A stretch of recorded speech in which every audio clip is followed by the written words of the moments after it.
If your business made $100,000 in profit this year, you just volunteered to pay the IRS $15,300 in self-employment tax alone.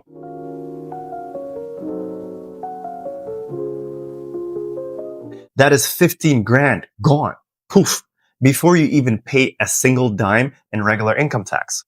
Most business owners think an LLC protects them. It protects your liability, but it leaves your bank account wide open to the single most expensive tax in the American tax code. I'm Heno Kabeda. I'm a licensed certified public accountant and founder of HK Financial Advisory. We help 6- and 7-figure business owners stop tipping the IRS and start building wealth using advanced tax strategies that most accountants completely miss. In this video, I'm going to show you how to cut that $15,000 tax bill in half. I'm going to settle the LLC versus S-Corp debate once and for all. I'll show you the exact math on how to save $7,000 this year, the specific profit number where you need to make the switch, and the reasonable salary trap that gets business owners audited. If you want to stop bleeding cash to Social Security and Medicare, watch this until the very end. Now, let's look at the numbers because the math doesn't lie.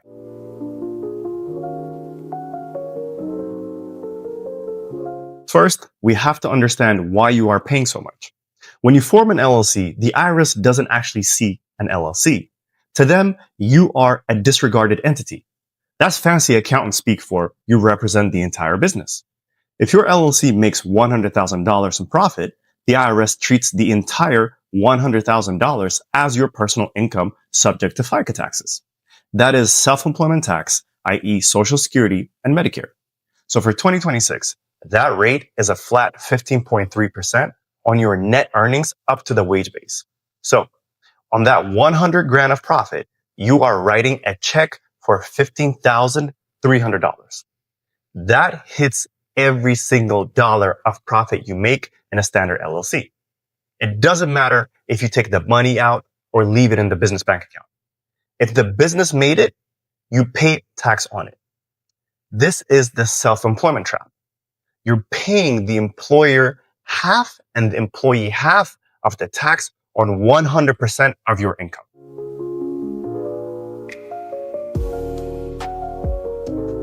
Now, let's flip the switch.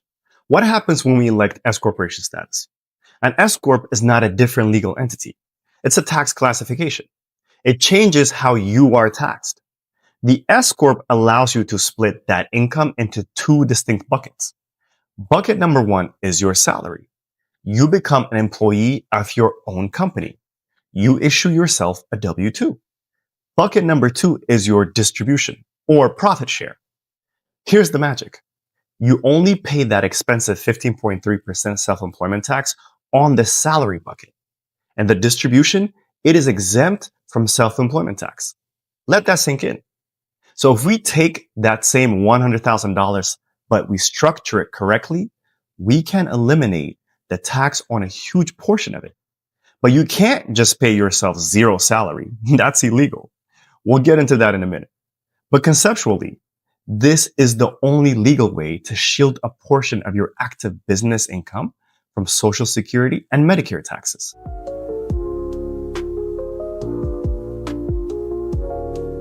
Let's run the real math so you can see the savings. Scenario A, you are a standard LLC making $100,000 in net profit. Your self-employment tax is $15,300. Gone. Scenario B, you are an S-Corp making $100,000.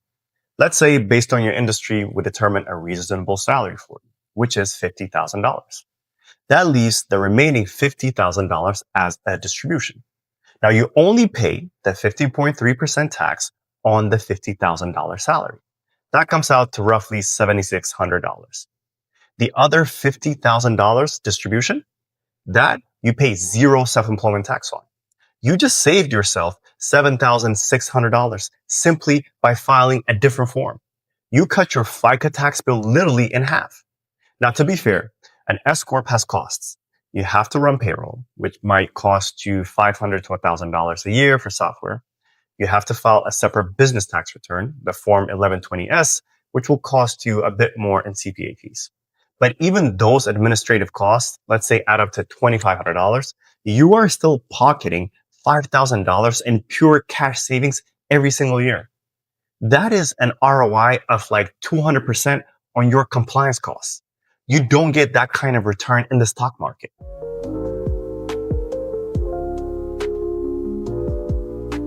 Here's where people mess this up, and this is serious. I see business owners on TikTok saying, just pay yourself a salary of 10 grand and take $90,000 as distribution. Save all the taxes. Do not do this. The IRS requires you to pay yourself a reasonable compensation. This means you must pay yourself what you would have to pay a stranger to do your job. If you're a software engineer bringing in 200K and you pay yourself a 20K salary, the IRS computers will flag that immediately. When they audit you, they will reclassify all your distributions as salary and make you pay that back in taxes, and then hit you with a massive penalties and interests.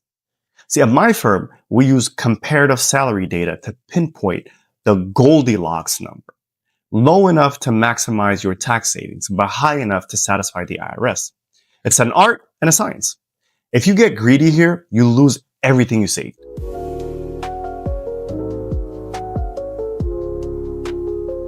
So when should you actually pull the trigger? If you're making $30,000 or $40,000 a year, do not form an S-Corp. The cost of payroll software and the extra tax return will eat up your savings. It's not worth the headache. The magic number generally starts at $60,000 to $70,000 in net profit. Once you cross that 60K in profit line, the tax savings start to outpace the administrative costs. If you are at $100,000 or more, it's a no-brainer. You are essentially lighting money on fire by staying a disregarded entity. However, there is one more nuance, the QBI deduction. Both LLC and S-Corp get a 20% deduction on qualified business income. But for S-Corps, that deduction is calculated on your profit after your salary is paid. This means your salary actually reduces your QBI deduction slightly. We might factor this into our calculations, but for high earners, the S-Corp almost always wins because the self-employment tax savings are so massive.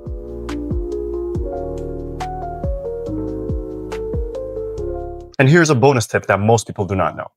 Ideally, you elect your S-Corp status by March 15th of the tax year. But if we're watching this, say in like October or November, did you miss the boat? Not necessarily. The IRS allows for something called a late S-Corp election using Revenue Code Procedure 13-30. If we have a reasonable cause, and I didn't know often counts if handled by a professional, we can often file this election retroactively. We have helped clients in December turn their entire year into an S-Corp year, saving them $10,000 or $20,000 right before the ball drops. But you have to act before you file your return. Here's the reality. Tax strategy isn't something you do in April. See, by April, it is history. You are just reporting the score. And if you want to change the score, if you want to implement the S-Corp strategy, determine your safe, reasonable salary and keep that extra 5 figures in your pocket. You need to plan now.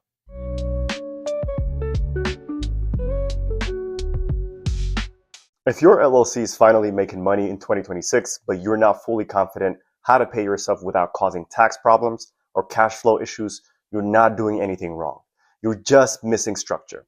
And that's exactly what gets most LLC owners in trouble. Not fraud, not cheating, just doing things loosely. Today, I'm going to show you the clean, IRS-aligned way to pay yourself as an LLC step by step so your money, your taxes, and your business all stay organized.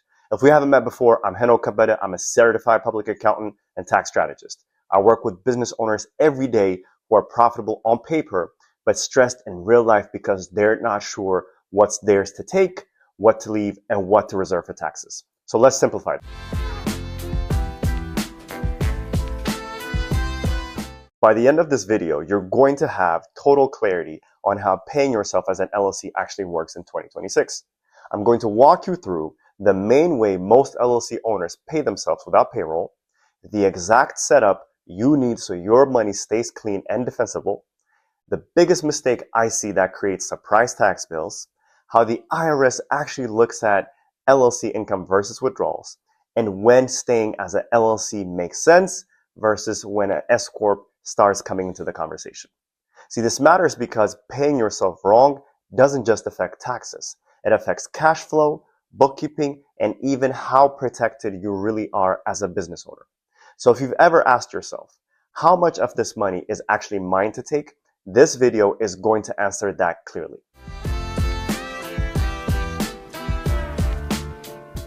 If you own LLC, the most common way to pay yourself is through what's called an owner's draw. You'll also hear people call this an owner's distribution.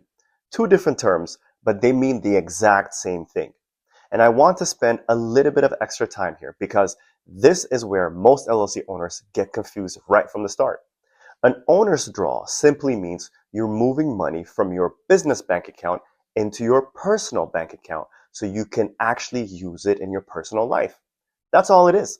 It's not payroll, it's not a W-2 salary, and there is no tax withheld at that moment you move the money. Now, here's where people misunderstand that. A lot of owners hear no tax withheld and assume, oh, that means this money isn't taxable. That assumption is completely wrong, and that misunderstanding is what creates tax problems later. Let me walk you through this slowly with numbers. Let's say your LLC brings in $10,000 this month. Your business expenses for that month are about $4,000. That means your business made $6,000 in profit. Now let's say you move $3,000 from that business account to your personal account. That $3,000 is your owner's draw. But this is the key distinction. The IRS is not focused on this $3,000 transfer. The IRS is focused on this $6,000 profit. So even though you only moved half of the money to yourself, you're still taxed on the full profit. Let me say that a different way, because this is where people trip up. The act of transferring money does not create tax. The profit already did. Whether the money stays in the business account or moves to your personal account, the tax outcome does not change. And this is exactly why separating business money from personal money matters so much. Because the moment you start paying personal bills directly from the business account or using the business debit card for personal spending, you're no longer clearly separating what belongs to the business versus what belongs to you personally. When that line gets blurred, three things get harder very quick. Your bookkeeping becomes messy, your taxes become harder to explain, and your liability protection gets weaker.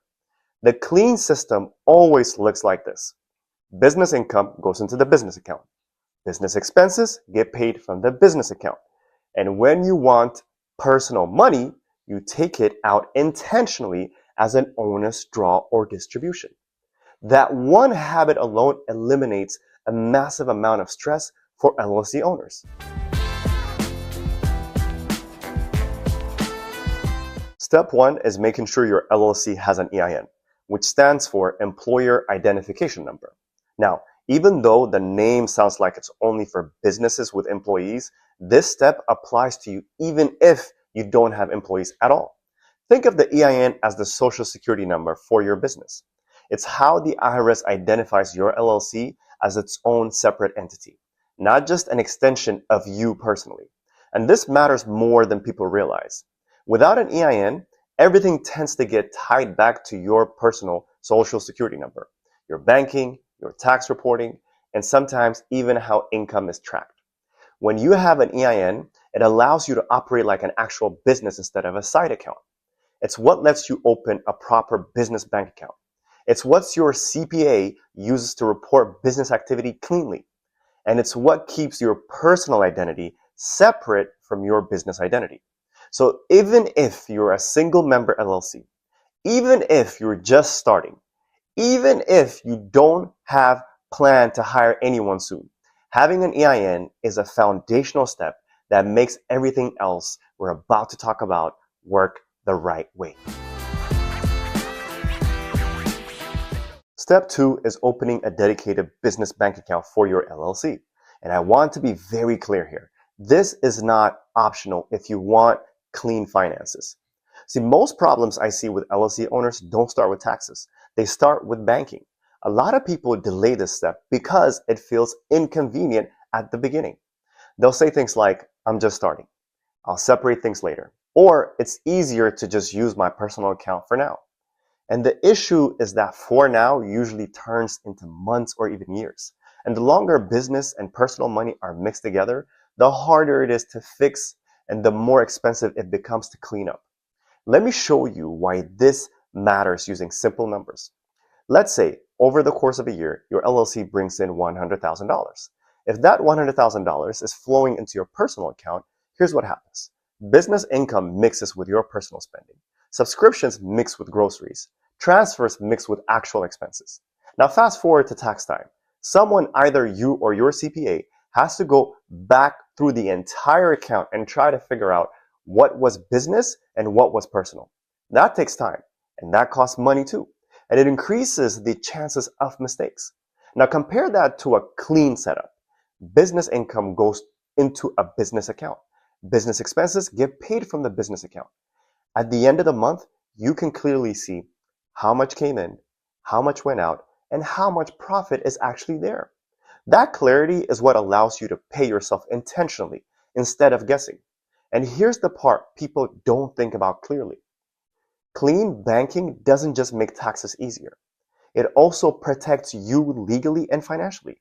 When business and personal funds are mixed, it becomes harder to show that the business is truly separate from you. That separation matters for liability, for bookkeeping, and for long-term growth. So I want you to remember this rule because it simplifies everything. If the money is for the business, it touches the business account. And the only time money leaves the business account for personal use is through a clearly labeled owner's draw or distribution. See, that one habit alone eliminates most of the chaos I see with LLC finances.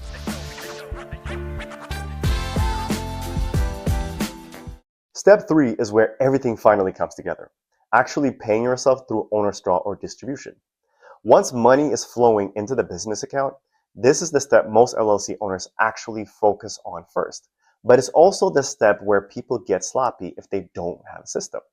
One of the biggest advantages of an LLC is flexibility. So you don't need payroll, you don't need fixed salary, you do not need to pay yourself on a strict schedule. But you get to decide when you pay yourself and how much you take. But here's the part people misunderstand. Flexibility does not mean randomness. Let me walk you through this with real numbers so it's clear. Let's say your LLC brings in $12,000 per month. Your average business expenses are about $5,000 per month. That means you're left with $7,000 before taxes. Now, that $7,000 is not automatically spendable. A disciplined approach might look something like this. You leave $3,000 in the business to keep cash flowing. You set aside $2,000 for taxes, and you pay yourself $2,000 as owner's draw. That's not accidental. That's intentional. And notice something important here. You didn't wait until the end of the year. You did not guess, and you didn't drain the account just because money was sitting there. You decided ahead of time how much the business needs and how much you safely take. Now, let's flip this to show what not to do. Same numbers, 12,000 coming in and 5,000 going out. But instead of planning, you look at the bank balance and say, there's money there, I'll transfer the whole $5,000 into myself. That feels fine in the moment, but not when you've left no buffer, no tax reserve, and no margin for surprises. That's how owners end up stressed later, even though the business is technically profitable. So here's the rule I want you to remember when it comes to owner's draw. Pay yourself consistently, not emotionally. Owner's draw should be intentional, repeatable, and tracked. And that tracking piece matters more than people think. Every draw should be clearly labeled in your banking and in your bookkeeping as owner's draw or owner's distribution. Not transfer, not miscellaneous. Clear labels make your books easier, your taxes easier, and your life easier. This step, done correctly, is what turns an LLC from money coming in into a business that actually supports you without chaos.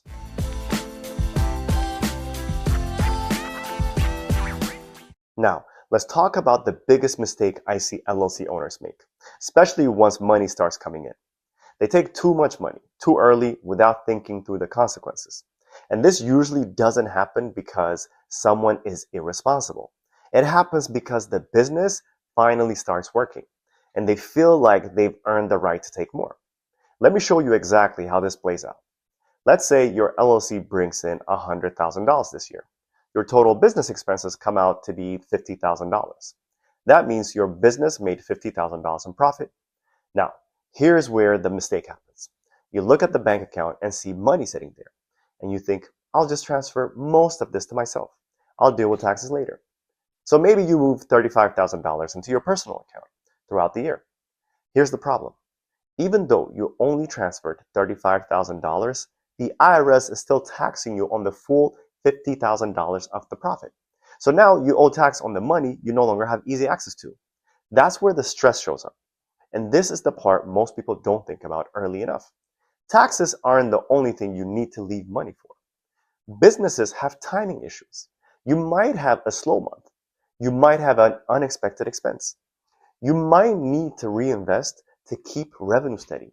When you drain the account just because it looks full, you remove your margin of error. Let me say this clearly because it's very important. Profit doesn't mean permission to empty the bank account. Profitable businesses still need cash.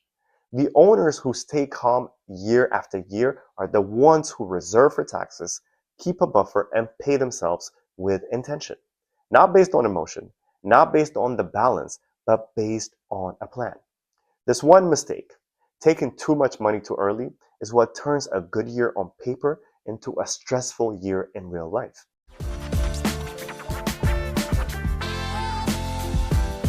Now, let me tie all this together with a simple real-world example.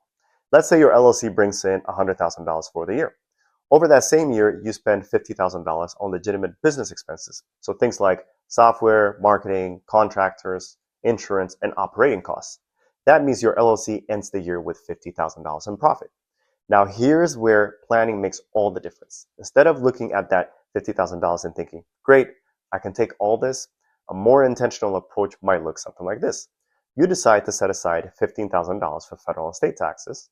You keep another $10,000 in the business account as a buffer, just in case revenue slows down or an unexpected expense pops up. That leaves $25,000 in there you can safely pay yourself over the course of the year. Now notice what I didn't do. You didn't drain the account all at once. You didn't wait until December and hope for the best. And you didn't guess based on how the bank balance looked on a random day. Instead, you paid yourself gradually, maybe around $2,000 per month, or smaller draws early in the year and the large ones as the business became more predictable. And the result? When tax time comes around, the money is already there. The business still has cash. And you're not stressed trying to move money around last minute. That's the difference between reacting to your finances and actually controlling them. All right, now let's talk about one concept every LLC owner needs to understand: pass-through taxation. Most LLCs are what's called pass-through entities, which means the business itself usually does not pay federal income tax. And instead, the profit passes through the business and gets reported on your personal tax return. And this is where a lot of confusion comes from. People assume that taxes are tied to how much money they move to themselves. That's not how this works. Taxes are tied to profits, not withdrawals. Let me put numbers to this so it's clear. If your LLC earns $50,000 in profit for a year, that $50,000 is taxable to you, whether the money stays in the business account or whether you transfer some or all of it to your personal account. So taking an owner's draw does not create tax.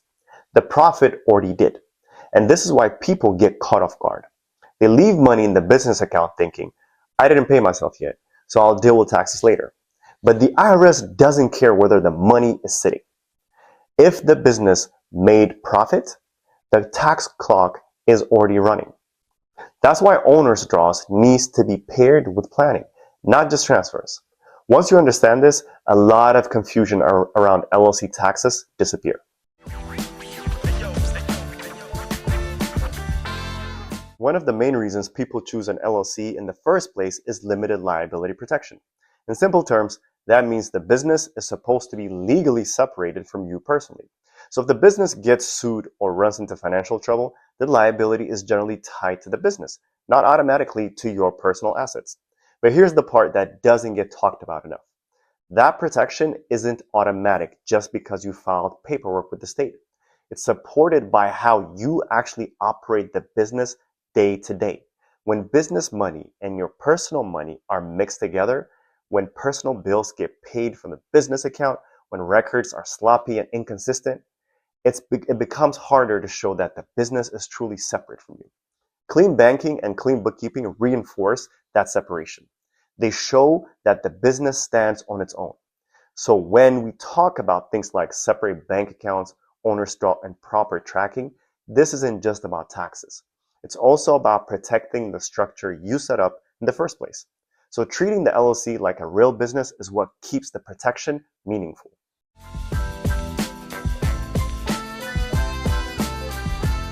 As your LLC becomes profitable, you're eventually going to hear the term S-Corporation. And I want to be very clear about this part because S-Corps are one of the most misunderstood strategies out there. An S-Corp is not something you rush into just because revenue went up. It becomes relevant when profit reaches a level where tax structure actually matters. Here's the reason people talk about it. With a standard LLC, all of the profit is generally subject to self-employment tax. With an S-Corp, the income gets split into two parts: a salary, which is subject to payroll taxes, and a distribution, which are not subject to self-employment taxes. That's where the potential savings come from. Not from avoiding taxes, but from structuring income properly. Let me put numbers to this so it's concrete.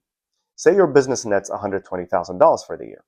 Under an S-Corp structure, you might pay yourself $60,000 as a salary. The remaining $60,000 could be taken as distribution. Only the salary portion is subject to payroll taxes. That difference is where tax efficiency can show up. But here's the part people gloss over. The IRS requires that the salary be reasonable for the work you actually do. You can't just set it artificially low and call the rest distributions. That's where people get in trouble. This is why S-Corp elections should always be paired with planning, payroll setup, and documentation, not just a form filed because someone on the internet said it was a tax hack. When done correctly, S-Corps can be very powerful. When rushed or misused, they create audits, penalties, and a cleanup nightmare.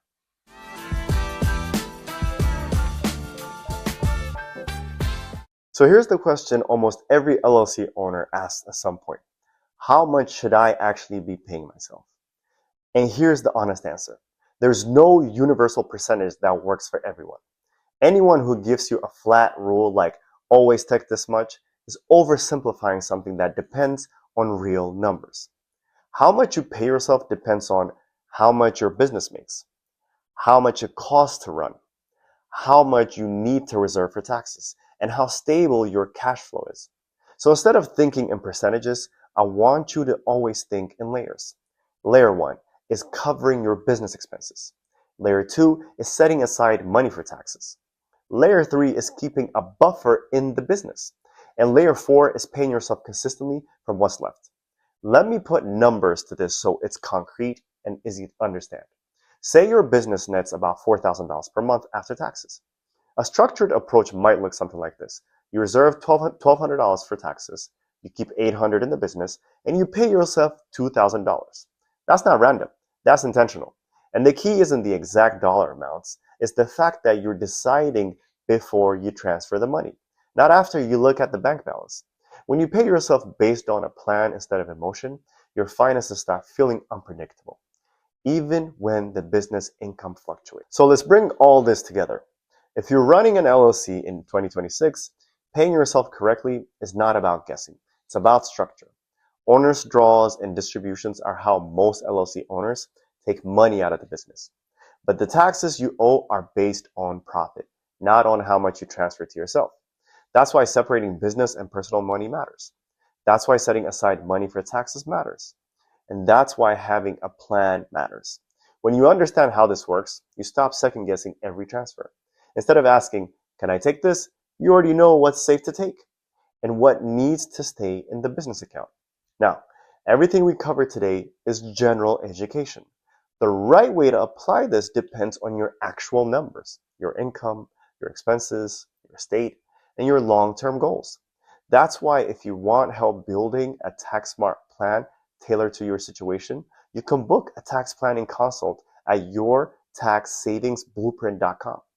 We'll look at your structure, your cash flow, and your tax exposure, and help you put a system in place so this works cleanly year round. And if this video was helpful, do me a quick favor, like the video and subscribe to the channel because I break down taxes and business strategy like this every week.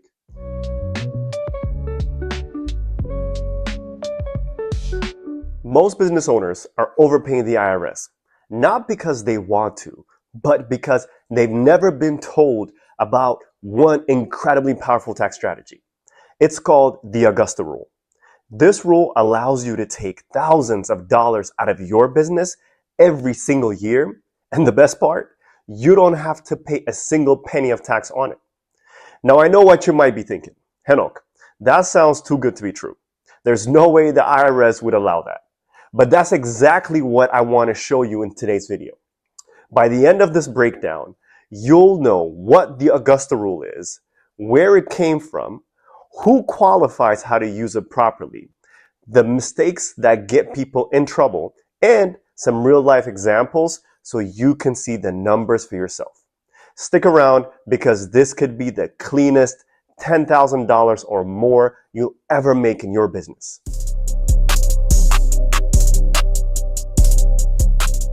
So let's rewind a bit. The Augusta Rule has a funny origin story that starts in Augusta, Georgia. Every spring, Augusta hosts the Master Golf Tournament. If you know golf, you know it's one of the biggest events in the world. And what happens when thousands of fans, players, and media descend on a relatively small city? Hotels sell out. People start scrambling for places to stay.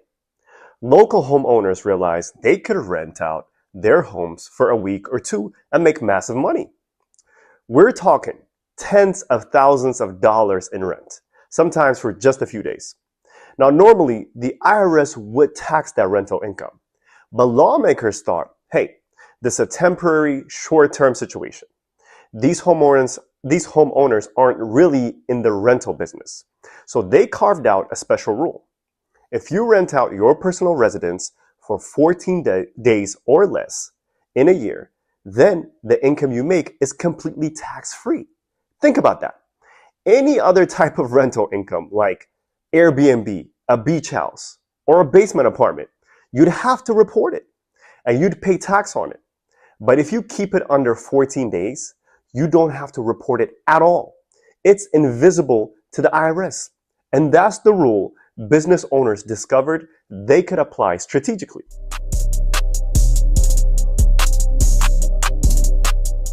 So how do business owners use this rule? Let me give you the play-by-play. Step 1, you have a business entity. That could be LLC, S-Corp, or C-Corp. The point is, your business has its own tax identity. Step 2, your business needs a place to host events. We're talking board meetings, annual strategy sessions, client dinners, workshops, instead of renting a hotel or a conference space. You host it in your home. Step 3, you determine fair market rent. This is very crucial.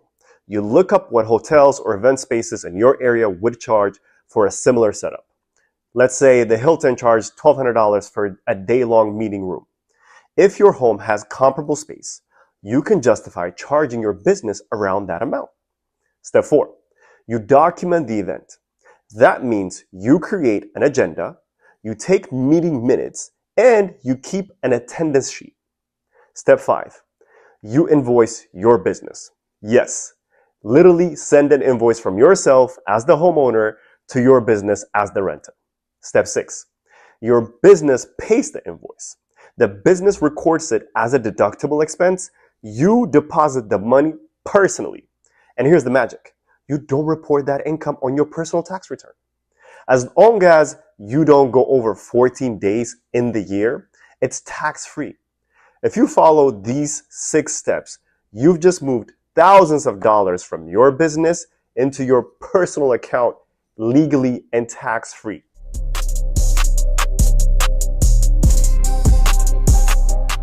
So let's put some real numbers to this.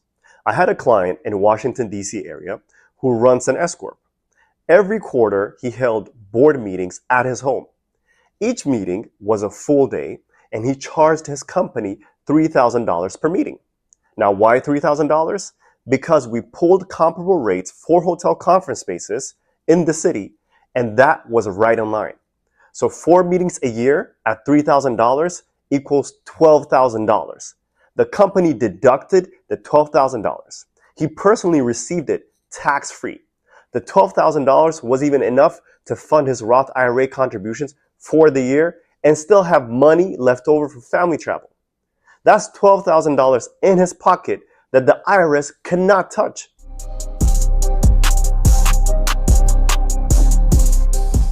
Now, before you run out and start writing checks to yourself, let's cover the mistakes that get people in trouble.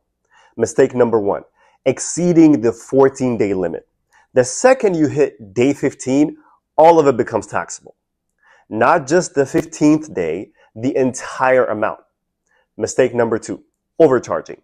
You can't just say, my house is worth $10,000 a day. You need fair comps. If hotels near you rent for $1,000, stick close to that range. Mistake number 3, no documentation. If you get audited and you don't have agendas, minutes, invoices, and proof of payment, the IRS will throw it out. Mistake number 4, using it for personal events. Hosting your kid's birthday party does not qualify as a company event. Remember this, if a hotel would provide an invoice, a contract, and a receipt, you should too. That's what makes this bulletproof.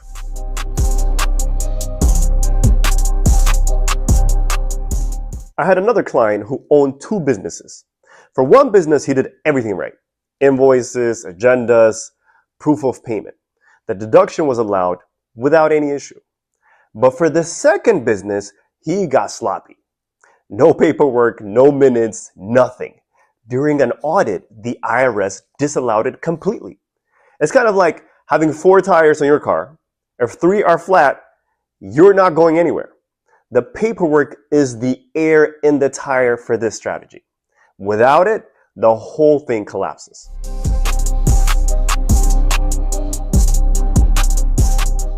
Now let's tackle some myth I hear all the time. Myth number 1. This is some kind of loophole. No. This is literally written into the tax code. It's as legitimate as deducting office supplies. Myth number 2. You can rent to anyone tax-free. Wrong. If you rent to someone else's business or a stranger, that income is taxable. The tax-free benefit only applies when your business rents it from you. Myth number 3. I can do this without a business entity. Generally, no. Sole props don't get the same clean separation that LLC and S-Corp provides. Myth number 4. I can charge whatever I want. Not true. It has to be tied to fair market value or you risk disallowance. So please, don't let myth keep you from using this, and don't let misinformation cause you to misuse it.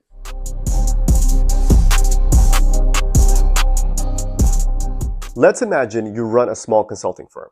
You hold 2-day quarterly strategy retreats at your home. You research local rates, and a hotel conference room costs $1,200 per day. You charge your company $1,200 per day for 2 days, 4 times a year. That's 8 days total, well under the 14. 1,200 times 8 equals $9,600. Your business deducts the $9,600. You personally receive $9,600 tax-free. Now let's say you also host 2 client appreciation dinners at your home during the year at $1,000 each. That adds another $2,000. That's a total of $11,600 still under the 14 days. That's $11,600 tax-free money just for hosting legitimate business events at your home.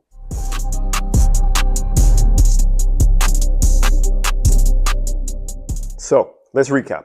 The Augusta Rule lets you rent your home to your business for up to 14 days.